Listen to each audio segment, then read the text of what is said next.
एक चीज होती है ओपनिंग जर्नल एंट्री। ये ओपनिंग जर्नल एंट्री क्या होती है सर? ओपनिंग जर्नल एंट्री बेटा, कभी कभी, अभी तक तो हमने कैसे क्वेश्चन स्टार्ट करे, commence business with cash, commence business with cash, furniture, कुछ भी हो सकता है। कमेंस्ड बिजनेस, आप एक नया बिजनेस शुरू कर रहे थे।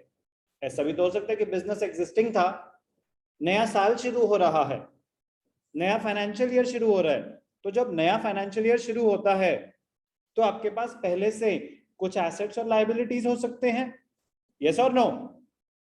तो उस केस में जो, जब हम बैलेंस शीट बना, एक साल एंड होता है तो eight the end of the year क्या बनती है? फाइनेंशियल स्टेटमेंट्स, जिसमें बनता है ट्रेडिंग और profit and loss account to find out the net profit और नेट लॉस, ग्रॉस प्रॉफिट और ग्रॉस लॉस, और बनती है balance sheet to ascertain the financial position of the business entity. Balance sheet, उसमें आते हैं क्या? एसेट्स और लायबिलिटीज एंड योर कैपिटल।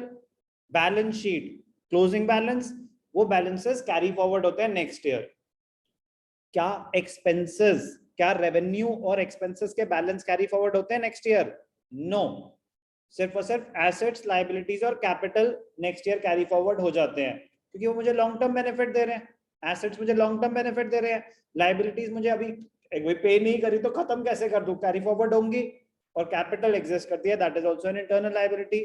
तो सिर्फ एसेट्स, लायबिलिटीज और कैपिटल कैरी फॉरवर्ड होते हैं। एक्सपेंसेस और रेवेन्यू तो उस साल के थे ना, वो उसी साल में दिखाए जाते हैं। फिर प्रॉफिट और लॉस निकाल दिया जाता है, प्रॉफिट हुआ तो कैपिटल में ऐड कर दो, लॉस हुआ तो माइनस कर दो।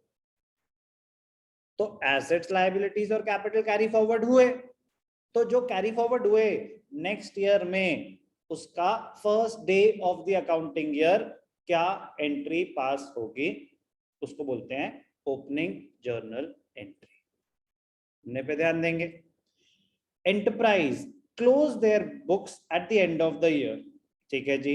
इन this process nominal accounts, nominal accounts, accounts of expenses and losses, accounts of expenses and revenue, expenses losses तो दोनों एक ही में कवर हो गए, इनकम और रेवेन्यू एक में चले गए। Expenses and income under, they are closed by transferring them to trading और profit and loss account। तो मैंने अभी आपको बताया जो expenses और revenue है उनको तो close कर दिया जाता है by transferring them to their respective trading account और profit and loss account, वो close कर दिए जाते हैं। close मतलब they are not carried forward to the next year। तो 5 में से 2 तो close हो गए, कौन से 3 बचे? the balances of personal real, modern approach की बात करते हैं, asset, liability और capital under the modern approach, they are carried forward to the next year. These balances become the opening balances of the next year। आपकी 5 categories होती हैं, assets, liabilities, capital, revenue, expense। तो कह रहे हैं revenue और expenses को they are closed in the current year, assets, liabilities और capital carried forward, they are carried forward to the next year। कोई डाउट?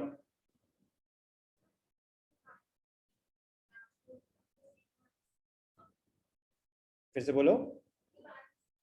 बैलेंस बीडी, तो बैलेंस ब्रॉट डाउन का मतलब ये होता है कि बैलेंस ब्रॉट डाउन, जैसे होता है ना एसेट्स में हम लिखते हैं डेबिट साइड पे to balance brought down, liabilities में लिखते हैं बाय बैलेंस ब्रॉट डाउन, मतलब brought forward from the previous year.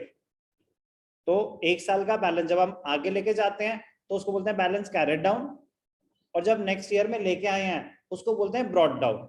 But ये सब हम कब सीखेंगे? ये लेजर में सीखेंगे, ये जर्नल एस्पेक्ट नहीं है। ये कहाँ पे जाएगा यूज में? लेजर में, ठीक है ना। तो बीडी, यस, ओपनिंग बैलेंस को बीडी बोलते हैं, बट वो सब लेजर के कॉन्सेप्ट्स है। अभी क्या कर रहे हैं हम? जर्नल। जर्नल में ओपनिंग एंट्री कब पास होगी? अगर आपके पास पहले से कुछ बैलेंसेस एग्जिस्ट करते हैं। वो बोल रहा है बैलेंसेस किसके एग्जिस्ट कर सकते हैं?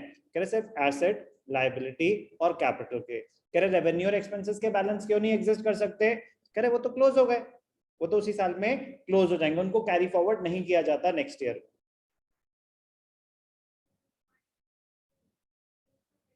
हाँ, वो टी शेप अकाउंटिंग अलग चीज होती है। हाँ, टी शेप अकाउंटिंग कराई होगी ना। हाँ, वो टी शेप अकाउंटिंग में होता है, rules of debit and credit में टी शेप अकाउंटिंग होती है, अभी हमने rules of debit and credit में क्या करा है, सिर्फ और सिर्फ मॉडर्न अप्रोच के रूल्स, ताकि हम जर्नल कर पाए। कुछ स्कूल में जर्नल और लेजर आ रहा था, तो मुझे जर्नल डिटेल में कराना था, इसके लिए मैंने रूल्स में उतनी बातें बताई जो मुझे जर्नल अंडरस्टैंड करने में हेल्प करे। Rules of debit and credit अभी खत्म नहीं हुआ। Okay, clear? The first entry in the journal is passed to record the closing balances of the previous year. पिछले साल के जो भी आपके बैलेंस शीट में बैलेंसेस आ रहे थे वो कैरी फॉरवर्ड हुए नेक्स्ट ईयर में, वो आते हैं ओपनिंग जर्नल एंट्री में। The balance sheet prepared at the end of the year shows closing balances of each asset and liability and forms the basis for the opening entry. While passing an opening entry, all assets, important point है, all assets are debited individually. All assets are debited individually मतलब assets journal entry pass हो रही है, debit all assets, credit all liabilities and capital.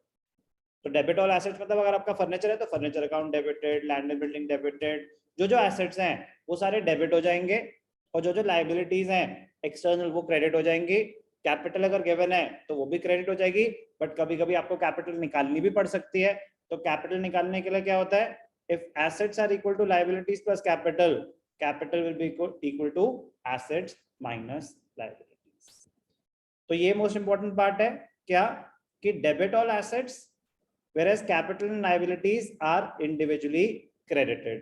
कभी कभी if capital is not given तो वो calculate कर लेंगे, आपको एसेट्स और लाइबिलिटीज गिवन है, कैपिटल गिवन नहीं है, तो कैसे निकाली जा सकती है, capital is equal to assets minus liabilities. Okay, अब ध्यान से देखना ओपनिंग एंट्री कैसे पास करते हैं, एग्जांपल से समझते हैं। Case 1, when assets and liabilities are given, when assets and liabilities are given, तो आपको क्या गिवन है, balance on 1 April, land and building 5 lakh, debtors 2 lakh, furniture 1 lakh, तो टोटल एसेट्स कितने हो गए 8 लाख। क्रेडिटर्स और आउटस्टैंडिंग रेंट और आपकी लाइबिलिटीज कितनी हो गई 3 लाख। तो अगर एसेट्स और लाइबिलिटीज गिवन है तो कैपिटल, बस उसने बोला pass the opening entry, debits should be equal to credits.